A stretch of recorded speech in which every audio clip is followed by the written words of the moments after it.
महाराष्ट्र में बड़ी राजनीतिक घटना घटी है। उद्धव ठाकरे की शिवसेना यूबीटी में एक बार फिर बड़ी टूट हुई है। पार्टी के 9 लोकसभा सांसदों में से 6 ने बगावत कर एकनाथ शिंदे की पार्टी ज्वाइन कर ली है। ऐसे में शिवसेना यूबीटी के पास लोकसभा में अब केवल 3 सांसद ही बच गए हैं। नमस्कार, मैं हूं आकांक्षा और आप देख रहे हैं न्यूज 18 का डिजिटल प्लेटफॉर्म। महाराष्ट्र की राजनीति में बड़ा खेला हुआ है। शिवसेना उद्धव गुट को तगड़ा झटका लगा है। शिवसेना यूबीटी के 9 लोकसभा सांसदों में से 6 ने एक साथ एकनाथ शिंदे गुट का दामन थाम लिया है। सूत्रों ने इस बारे में अहम जानकारी दी है। इन सभी सांसदों ने बुधवार को दिल्ली में लोकसभा स्पीकर ओम बिरला से पहले मुलाकात की और फिर शिवसेना में विलय की घोषणा कर दी। उद्धव ठाकरे की शिवसेना में ये दूसरी बार टूट हुई है। इससे पहले आपको याद ही होगा, साल 2022 में भी एकनाथ शिंदे के नेतृत्व में पार्टी दो फाड़ हो गई थी। फिर चुनाव आयोग ने एकनाथ शिंदे के गुट को मूल शिवसेना का दर्जा दिया था। फिर उद्धव ठाकरे ने अपने गुट का नाम शिवसेना यूबीटी रख लिया। रिपोर्ट के मुताबिक शिवसेना यूबीटी के महाराष्ट्र विधानसभा में 20 विधायक हैं। ऐसी रिपोर्ट है कि इसमें से 16 विधायक भी एकनाथ शिंदे गुट का दामन थाम सकते हैं। इससे पहले तृणमूल कांग्रेस के 22 सांसदों ने भी पार्टी तोड़कर एनसीपीआई का दामन थाम लिया था। एनसीपीआई एनडीए की बेहद छोटी पार्टी है। ऐसे में देश की राजनीति के नजरिए से ये बेहद बड़ी घटना मानी जा रही है। देखिए, शिवसेना यूबीटी में टूट का सीधा फायदा केंद्र में सत्ताधारी एनडीए को मिलने वाला है। इससे एनडीए का संख्या बल और बढ़ जाएगा। माना जा रहा है कि केंद्र सरकार लोकसभा में 2/3 बहुमत के जुगाड़ में लगी है ताकि आने वाले दिनों में वो कुछ अहम संविधान संशोधन विधेयकों को पास करवा सके। इस बीच डर के कारण उद्धव ठाकरे खेमे ने लोकसभा अध्यक्ष ओम बिरला को पत्र भी लिखा है और किसी भी सांसद समूह के अलग गुट बनाने या दूसरे दल में विलय के दावे को मान्यता नहीं देने की मांग की है। शिवसेना यूबीटी ने लोकसभा अध्यक्ष से अनुरोध किया है कि पार्टी के किसी भी सांसद के अलग गुट बनाने या किसी अन्य दल में विलय के दावे को मान्यता ना दी जाए। पत्र में कहा गया है कि शिवसेना यूबीटी एक ही राजनीतिक दल है और कानून की नज़र में वही मान्य है। पार्टी ने कहा है कि संसद में पार्टी का अस्तित्व मूल राजनीतिक दल से आता है, इसलिए अलग अलग गुट बनाकर उसकी पार्टी का प्रतिनिधित्व करने का दावा नहीं किया जा सकता।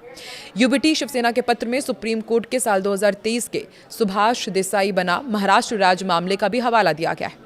इसमें कहा गया कि 91वें संविधान संशोधन के बाद स्प्लिट यानी कि दल विभाजन का प्रावधान खत्म हो चुका है।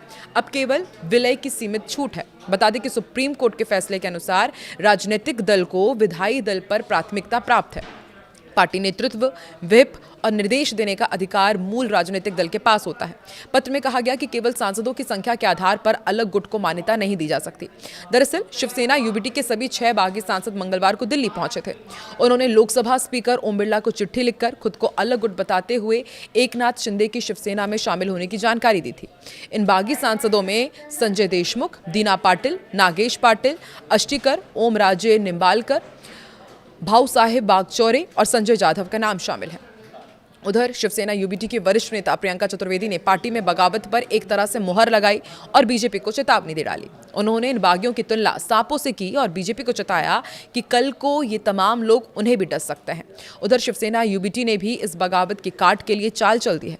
उद्धव ठाकरे के वफादार शिवसेना सांसद अरविंद सावंत ने लोकसभा अध्यक्ष को पत्र लिखा, अनुरोध किया कि पार्टी के किसी भी सांसद के अलग गुट बनाने या किसी अन्य दल में विलय को मान्यता ना दी जाए। सावंत ने इस पत्र में लिखा है कि शिवसेना यूबीटी एक ही राजनीतिक दल है और कानून की नजर में वही मान्य है। शिवसेना यूबीटी ने कहा है कि संसद में पार्टी का अस्तित्व मूल राजनीतिक दल से आता है, इसलिए अलग अलग गुट बनाकर उस पार्टी का प्रतिनिधित्व करने का दावा नहीं किया जा सकता। शिवसेना यूबीटी में संभावित टूट की अटकलों के बीच पार्टी के वरिष्ठ नेता राज्यसभा सांसद संजय राउत बुधवार को संसद भवन पहुंचे। उनके साथ लोकसभा सांसद अरविंद सावंत और अनिल देसाई भी मौजूद थे। तीनों नेता संसद भवन स्थित लोकसभा अध्यक्ष ओम बिरला से मुलाकात करने उनके ऑफिस पहुंचे। ये मुलाकात ऐसे समय में हुई जब शिवसेना की 6 सांसदों ने एकनाथ शिंदे गुट के संपर्क में आने के बाद अलग गुट बनाने की चर्चाएं तेज कर दी। वहीं ऑपरेशन टाइगर पर शिवसेना यूबीटी के आनंद दुबे ने कहा है कि इन लोगों ने कल देर रात ऑपरेशन टाइगर शुरू किया। सत्ता का इस तरह से इस्तेमाल और दुरुपयोग करके उन्होंने समाज में ऐसा माहौल बना दिया है कि यहाँ पर कोई विपक्ष टिक ही नहीं सकता। आपको इतने सारे सांसदों की क्या जरूरत है? आप टीएमसी को तोड़ रहे हैं, आप हमारी पार्टी को तोड़ रहे हैं। इससे पहले आपने शिवसेना शरद पवार की पार्टी को भी तोड़ा था। इसी बीच इस बगावत की तपिश शरद पवार तक पहुंचने लगी है। इस संकट के बीच उन्होंने अपने एनसीपी सांसदों की अहम बैठक बुलाई। बताया जा रहा है कि अगले 1-2 दिन के अंदर ये बैठक हो सकती है। इसका मकसद मौजूदा राजनीतिक परिस्थितियों की समीक्षा करना और पार्टी सांसदों के साथ सीधा संवाद करना है। राजनीतिक एक्सपर्ट्स का मानना है कि शिवसेना यूबीटी में जिस तरह से उथल पुथल मची हुई है, उसने शरद पवार की चिंता बढ़ा दी है। लोकसभा में एनसीपी के 9 सांसद हैं। ऐसे में अगर महाराष्ट्र की राजनीति में फिर से दल बदल का दौर शुरू होता है तो उसकी आंच एनसीपी तक भी पहुंच सकती है और यही वजह है कि शरद पवार किसी भी संभावित संकट से पहले अपने सांसदों के साथ संवाद करना चाहते हैं। शरद पवार के लिए चिंता नई नहीं है। आपको याद ही होगा, साल 2022 में उनके भतीजे दिवंगत अजीत पवार ने पार्टी में बड़ी बगावत कर दी थी। इसके बाद राष्ट्रवादी कांग्रेस पार्टी 2 हिस्सों में बंट गई थी। उस टूट ने महाराष्ट्र की राजनीति की तस्वीर बदल थी। अजीत पवार बाद में सत्ता पक्ष के साथ चले गए, जबकि शरद पवार ने अलग संगठन खड़ा किया। हालांकि 2024 के लोकसभा चुनाव में शरद पवार ने जोरदार वापसी की। उनकी पार्टी ने 8 सीटों पर जीत दर्ज की थी और अपनी राजनीतिक ताकत का प्रदर्शन किया।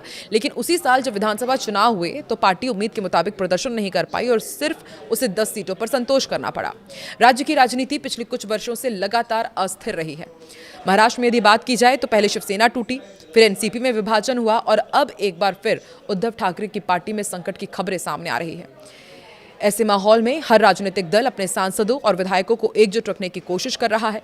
शरद पवार की प्रस्तावित बैठक को भी इसी रणनीति का हिस्सा माना जा रहा है। आपको क्या लगता है कि क्या आगे शरद पवार का ये डर सच में भी क्या बदल सकता है? क्या अब एनसीपी का अगला नंबर है जो पहले ही एक बार टूट चुकी, क्या फिर से उसमें टूट देखने को मिलेगी? और अब आगे उद्धव ठाकरे का अगला कदम क्या होगा? कमेंट सेक्शन पर जरूर बताएं।